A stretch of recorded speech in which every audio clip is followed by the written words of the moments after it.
depannya itu atau bagian sebelah kiri kita beri tombol, kemudian pada bagian belakang kita beri pegas ya untuk pengaturan tadi, maka pembacaannya menjadi katup 3/2 NC ya. Jadi yang kotak itu kan 3/2 NC gitu ya, dioperasikan. Nah, ini bahasanya dioperasikan dengan tombol, lihat pada tombol, kemudian kembali dengan pegas, lihat pegas pada bagian belakang, dan seterusnya.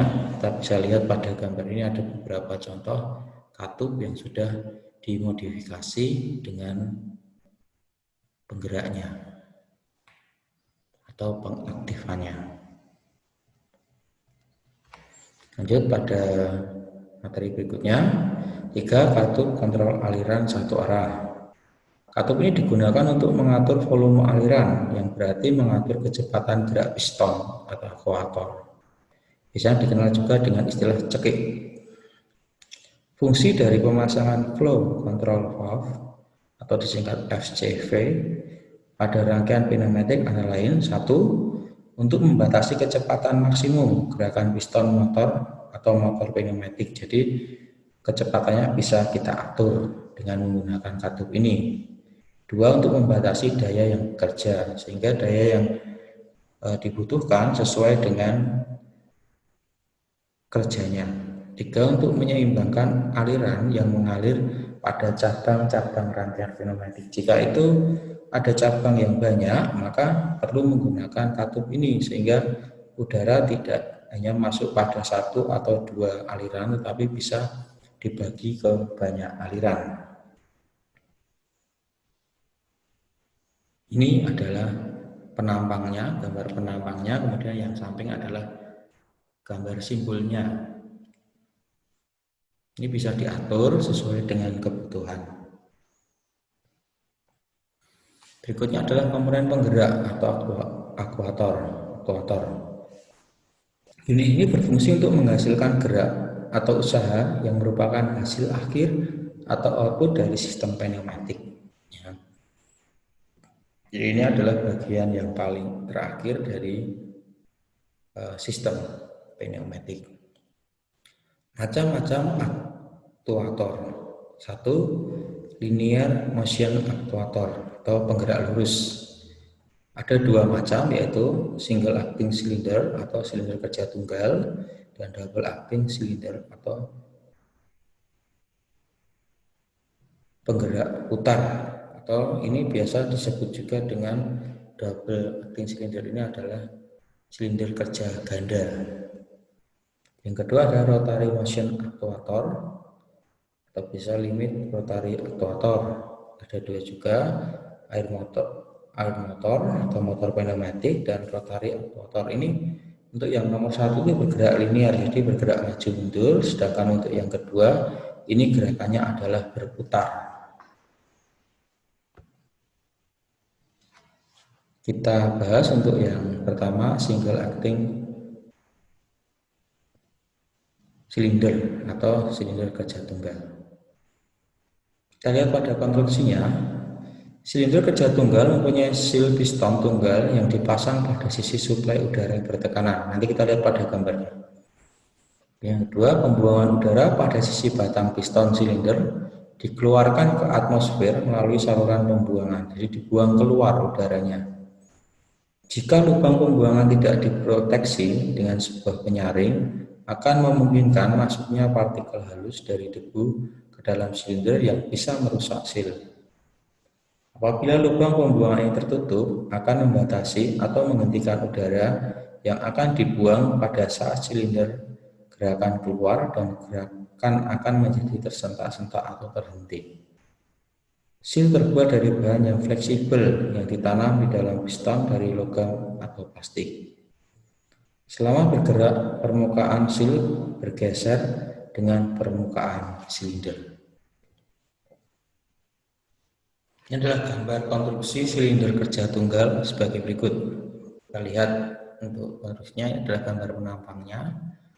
Nomor 1 adalah rumah silinder.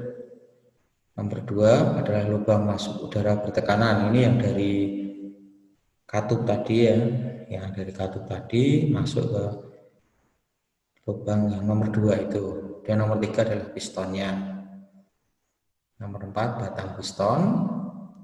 Ini yang bergerak maju mundur. Nomor 5 adalah pegas pengembali. Jadi udara yang masuk di nomor 2 ini hanya akan menggerakkan maju, sedangkan untuk kembali ke belakang itu yang berfungsi adalah pegas pengembali ini. Ini konstruksi silinder kerja tunggal.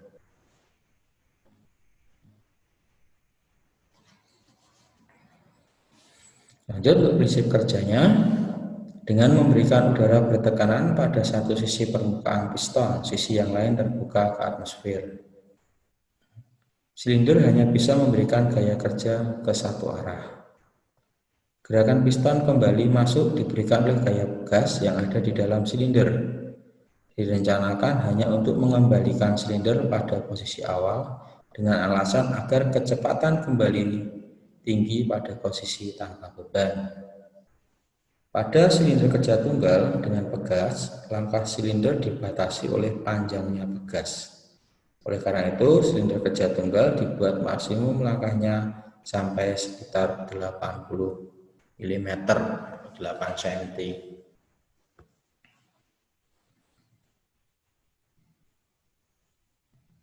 Kegunaannya untuk yang silinder kerja tunggal, menurut konstruksinya, silinder kerja tunggal dapat merasakan berbagai fungsi gerakan seperti menjepit benda kerja, memotong, pengeluaran, pengepresan, pemberian, dan pengangkatan barang. Macam-macam silinder kerja tunggal. Ada bermacam perencanaan silinder kerja tunggal, termasuk silinder membran, diafragma, dan silinder membran dengan roll. Ini adalah silinder kerja tunggal ya, simbolnya seperti pada gambar. Di silinder kerja tunggal, silinder dengan tekanan hanya bekerja satu arah saja. Nah, ini bisa dilihat pada garis yang ada di bawahnya itu. Jadi bentuk kotak ada bawahnya itu ada satu garis. Nah, itu yang nomor 2 atau masukan dari katup. Langkah kembali oleh gaya dari luar. Jadi tekanan dari luar akan membuat piston kembali. Silinder kerja tunggal yang kedua adalah langkah kembali dengan pegas. Nah, kalau yang kedua ini kembalinya karena pegas. Nah, kalau ada yang di belakangnya itu ada blok, lihat pada pistonnya itu ada blok, itu berarti piston dengan magnet tetap. Jadi kalau lihat gambar seperti itu, namanya silinder kerja tunggal piston dengan magnet tetap. Kita ke double acting silinder, penggerak putar. Atau di sini lebih tepatnya yaitu silinder kerja ganda. Konstruksi silinder kerja ganda adalah sama dengan silinder kerja tunggal, tapi tidak mempunyai pegas pengembali. Silinder kerja ganda mempunyai 2 saluran, saluran masukan dan saluran pembuangan. Silinder terdiri dari tabung silinder dan penutupnya, piston dengan seal, batang piston, bantalan, ring pengikis, dan bagian penyambungan. Tabung silinder terbuat dari tabung baja tanpa sambungan. Untuk memperpanjang usia komponen seal, permukaan dalam tabung silinder dikerjakan dengan mesin yang presisi. Untuk aplikasi khusus, tabung silinder bisa dibuat dari aluminium, kuningan, dan baja pada permukaan yang bergeser dilapisi krom keras. Perancangan khusus dipasang pada satu area di mana tidak boleh terkena korosi.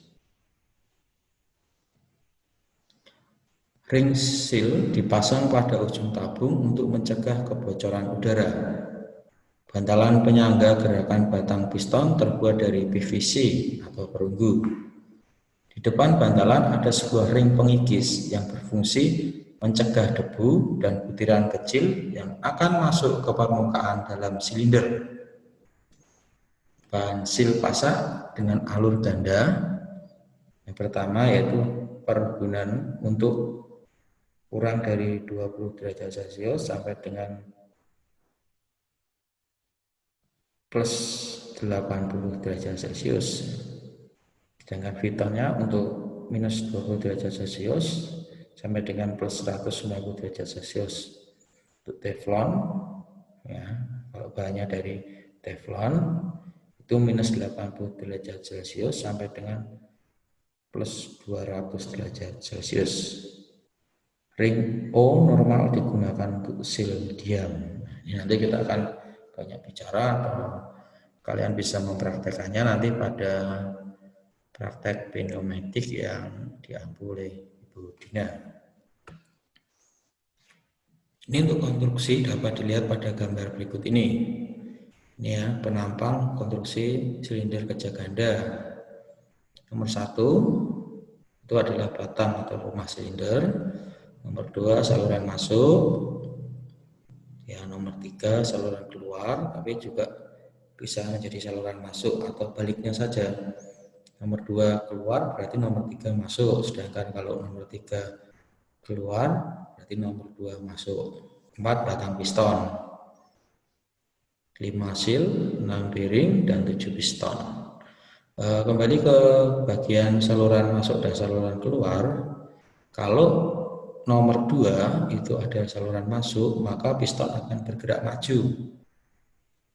Sedangkan udara yang ada di bagian depan akan keluar melalui saluran nomor 3. Lihat itu pada nomor 3. Tapi kalau udara itu masuk dari nomor 3, maka batang piston atau yang nomor 4 itu akan mundur ke belakang, sedangkan udara yang ada di belakang akan keluar melalui saluran nomor 2.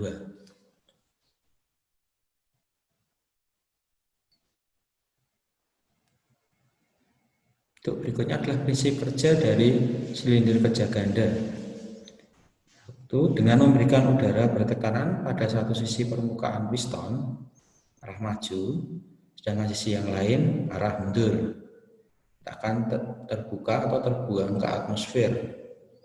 Maka gaya diberikan pada sisi permukaan piston tersebut, sehingga batang piston akan terdorong keluar sampai pada atau mencapai posisi maksimum dan berhenti.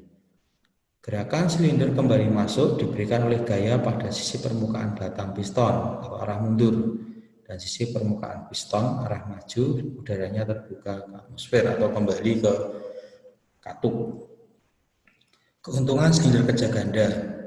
Keuntungan silinder kerja ganda dapat dibebani pada dua arah gerakan batang pistonnya. Ini memungkinkan pemasangan lebih fleksibel. Gaya yang diberikan pada batang piston gerakan keluar lebih besar daripada gerakan masuk. Karena efektif permukaan piston dikurangi pada sisi batang piston oleh luas permukaan batang piston. Ini untuk akuator kerja ganda atau silinder kerja ganda. Simbolnya seperti ini. Bagian atas itu adalah silinder kerja ganda, satu piston ya, yang maju dan mundur. Dan untuk yang gambar kedua ini ada dua batang pistonnya, yaitu piston yang bergerak maju maka yang satu bergerak mundur, yang satu bergerak mundur maka yang satu bergerak maju. Kemudian yang kedua, lihat perbedaan antara gambar pertama dengan gambar kedua. Itu pada bagian bantalan piston itu ada tambahan. Maka itu sudah berbeda nanti penyebutannya. Kemudian pada nomor 4, gambar nomor 4 itu ada tanda panah. Nah, ini artinya bisa diatur pada satu sisi. Nah, kalau nomor 5 itu bisa kamu lihat pada nomor 3 atau nomor 4, gambar nomor 4 itu lihat pada bantalannya, ada pada bagian dalam dan bagian luar, maka ini adalah bantalan ganda. Penyebutannya sama seperti nama komponen yang ada di sampingnya itu. Kemudian kalau ada tambahan lagi, itu kalau yang gambar paling bawah itu ada yang di blok hitam, itu dengan bantalan ganda dapat diatur dan motor bermagnet. Jadi kalau ada gambar yang seperti ini, lihat pada ketika bantalannya itu ada blok hitamnya, maka ini adalah piston bermagnet.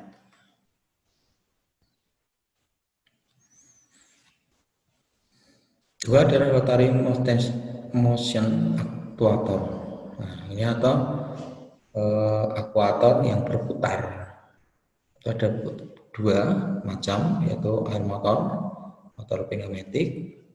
Motor aliran hanya dapat dipakai untuk daya yang kecil, tapi jumlah putarannya sangat tinggi. Satu contoh aplikasi pneumatik kerja putar adalah bor gigi atau bor yang berbasis pneumatik. Karakteristik motor pneumatik: 1. Pengaturan kecepatan dan momen putar yang halus.